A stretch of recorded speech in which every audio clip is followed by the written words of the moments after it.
Assalamualaikum warahmatullahi wabarakatuh.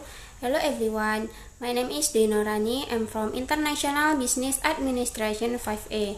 Okay, I want to tell you about public relations strategy, a tool for building a company or organizational corporate image.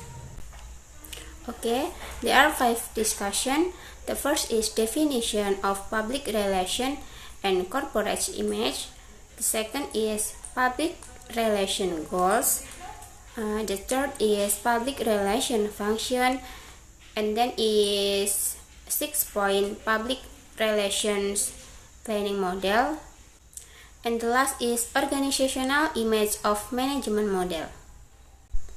Okay, the first is definition of public relation and corporate image.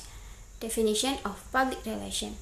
It states that public relations training are the art and social science of analyzing change, predicting their outcomes, counseling the leaders of group, and ensuring plans programmers of action which will serve both the group and public interest. Oke, jadi pelatihan public relation adalah seni dan ilmu sosial yang menganalisis perubahan, memprediksi hasil, menasihati para pemimpin dan kelompok, dan memastikan program tindakan yang direncanakan akan melayani kepentingan kelompok dan publik. Jadi secara sederhana, hubungan masyarakat adalah proses yang strategis dalam mengelola penyampaian dan juga penyebaran informasi yang berkaitan dengan organisasi pada masyarakat agar bisa menjaga reputasi baik dari organisasi dan juga mereknya. The next is corporate image. Corporate image is an impression, feeling, picture, or public or consumer perception of an organization or company related to the business name, architecture, product variants, tradition, ideology, and quality that are deliberately created as a reflection of the identity of an organization and company. Jadi, citra perusahaan adalah kesan, perasaan, gambaran, atau persepsi publik atau konsumen terhadap organisasi atau perusahaan yang berhubungan dengan nama bisnis, arsitektur, variasi dari produk, tradisi, ideologi, dan kuantitas yang sengaja diciptakan sebagai cerminan dari identitas sebuah organisasi atau perusahaan. Citra perusahaan merupakan salah satu aset yang terpenting yang selayaknya harus terus-menerus dibangun, karena citra yang baik merupakan perangkat yang kuat bukan hanya untuk menarik konsumen dalam memilih produk atau perusahaan, melainkan juga dapat memperbaiki sikap dan kepuasan pelanggan terhadap perusahaan. Okay, the next is public relation goals. The most important objective of public relation is to maintain a positive reputation or good name and maintain strategic relationship with the public, potential customer, business partners, investor, employees, and other stakeholders. This is done to achieve the target of the company or institution properly and optimal. Jadi tujuan humas yang paling utama adalah tidak lain menjaga reputasi positif atau nama baik dan menjaga hubungan strategis dengan publik, calon pelanggan, mitra kerja, investor, karyawan, dan pihak-pihak pemangku kepentingan lainnya. Hal ini dilakukan untuk mencapai target perusahaan atau lembaga dengan baik dan optimal. Okay, the next is public relation function.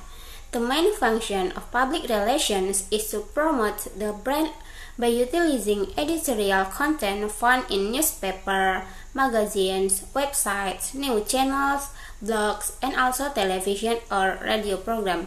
In practice, the public relations sector will later provide information, help educate, plan good strategies to gain sympathy, encourage public interest, and make people understand under certain condition and situation.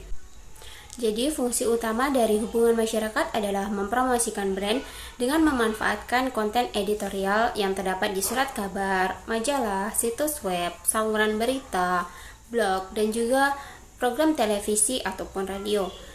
Dalam pelaksanaannya, bidang humas nantinya akan memberikan informasi, membantu mendidik, merencanakan strategi yang baik untuk mencapai simpati, meningkatkan ketertarikan masyarakat, serta membuat masyarakat mengerti dalam kondisi dan situasi tertentu. Bagian humas nantinya akan membuat berbagai strategi yang baik agar bisa memperoleh simpati dan agar brand yang sudah susah payah dibangun tidak hancur. Next, 6 point public relation and planning models. The first is situation analysis. Pada titik ini, identifikasi hambatan yang tampak pada sistem atau organisasi yang memerlukan penggunaan instrumen untuk pengumpulan data seperti kuesioner, wawancara, kesimpulan, dan evaluasi konten. Ini adalah tahap yang penting karena tanpanya praktisi akan mengejar bayangan yang tidak penting, menghabiskan sumber daya tanpa menghasilkan efek yang diinginkan.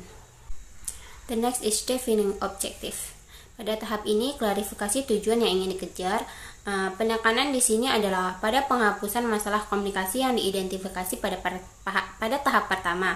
Karena itu fokusnya adalah pada pencapaian keadaan positif seperti simpati, ketertarikan, dan penerimaan. And the next is defining public. Publik dalam konteks humas dapat didefinisikan sebagai kelompok dengan karakteristik yang jelas yang berhubungan dengan manusia dalam mengejar tujuannya. Mereka juga merupakan individu atau entitas praktisi yang berhubungan dengan kegiatan melakukan promosi public relation. The next is media selection. Pada tahap ini, pakar humas menggambarkan berbagai sarana, peristiwa, dan aktivitas yang ingin dia gunakan saat dia bekerja menuju penyampaian tujuan humas. The next is budgeting. Anggaran hubungan masyarakat adalah ekspresi numerik dari implikasi sumber daya dari promosi atau program hubungan masyarakat. And the last is implementation and control. Ini adalah evaluasi dari semua kegiatan yang dilakukan dalam rencana. Pada tahap inilah praktisi dapat menentukan apakah dia berhasil dalam melaksanakan promosinya atau tidak. Jika dia tidak berhasil, maka ini saat yang tepat untuk mendesain ulang promosi lain yang akan memberikan hasil yang diharapkan. The next discussion is organizational image of management model. Proses ini melibatkan pengelolaan citra organisasi yang berada dalam 3 tahap. The first is when an organization is unknown or new to the market, it must develop an image of itself to the public and various stakeholders that exist. Jadi yang pertama yaitu ketika sebuah organisasi atau perusahaan tidak dikenal atau baru di pasar, ia harus mengembangkan citra dirinya kepada publik dan berbagai pemangku kepentingan yang ada. The second is if an association can successfully establish an image, they must work hard in ensuring suitable maintenance of the image. Jadi yang kedua adalah jika sebuah asosiasi berhasil membangun citra, mereka harus bekerja keras untuk memastikan pemeliharaan citra yang sesuai. Pemeliharaan citra ini dapat dilihat sebagai proses berkelanjutan yang membutuhkan komunikasi dengan pemangku kepentingan organisasi. Agar berhasil mengamankan citra yang efektif, kelompok harus memastikan mereka mendapatkan tanggapan dari pemangku kepentingan dan membuat penyesuaian yang diperlukan untuk pola komunikasi mereka. And the last is the restoration, and this usually occurs due to the crisis experienced by the organization. Jadi yang terakhir adalah restorasi, dan ini biasanya terjadi akibat krisis yang dialami oleh organisasi. Tahap ketiga dari model ini tidak dialami oleh semua kelompok atau perusahaan, tetapi karena meningkatnya jumlah krisis, banyak organisasi akan pindah ke tahap ini. Jika sebuah organisasi bergerak ke tahap ini, maka ia harus terlibat dalam proses interaksi yang baik untuk membangun kembali citranya dengan sukses, dan jika organisasi berhasil mengembalikan ke tahap menjaga citranya, tetapi jika tidak dapat produktif, dapat menyebabkan kegagalan. Okay, that's all my presentation about public relations strategy. Thank you. Assalamualaikum warahmatullahi wabarakatuh.